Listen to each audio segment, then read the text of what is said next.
Ինչպես գիտենք, արդեն երկրորդ տարին է Իժնի Նոծմինդայում գործում է Դինամո Թբիլիսի ֆուտբոլի մասնաճյուղը, եւ վերջինիս մասնակցում են շատ երեխաներ Նինոցմինդայից ու հարակից գյուղերից։ Ամառային արձակուրդներից հետո այն նորից վերսկսեց իր պարապմունքները։ Հարցազրույցի ժամանակ, ինչպես նշեց մարզիչ Հովհաննես Մոսոյանը, երեխաները գալիս են մեծ ոգևորությամբ ու ունեն նաեւ նորեկներ։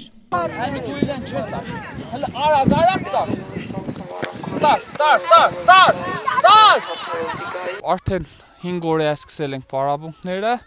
հա թեզե աշակերտներուն հետ ասենք բարձր որ քիչ դժվար է աշխատելը, որովհետեւ հիները արդեն գիտեն իրենք ինչ դենեն պարապմունքն ձևը, խաղին ձևը, ամեն պասին ձևը, տակտիկային ձևը, թեզանուն հետ էդիկ բարձր դժվար է աշխատելը, նու իրենք է ու մեջ որ պոտենցիալ կա, թեզ գսորվին ավելի։ Ցանկանամ որ սա լավ ֆուտբոլիստ դառնան, լավ մարդ դառնան, ու մեր պետությանը, մեր աշխարհին համար ինչ որ մի բանը երազելին, թեգուս ֆուտբոլով, թեգուս ես իմ շնորհքով, թեգուս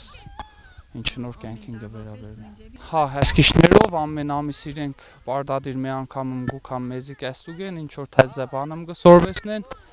11-ին 12-ին ունենք ֆեստիվալ ախրքելեք, ցանկանամ գսաղին հաջողություն, լավ խաղ,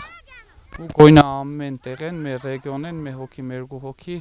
հասցնենք Դինամո Թիլվիս, որ մեր ռեգիոնին համար ամենքը իրեն տարածաշրջանին մեր տեղեքը Նինոցմինդա ու մեգելոնկել չթա շատ բարդաճանաշ մենք խումբ ունենք ենթեղ կամփի մեջ չափվինքը ես գարեմ գոր եփե պարապմունքները ժամը քանիսին է վերօրն է ինչ է ու հա շատ լավ է ենթեղ ցանողները տեղակահի վննագը կամ ուրիշ պատճառով չի գա իրենք սաղ ինձի տեղյակ բայենգը Եգով ջան ձերքերը բաց թող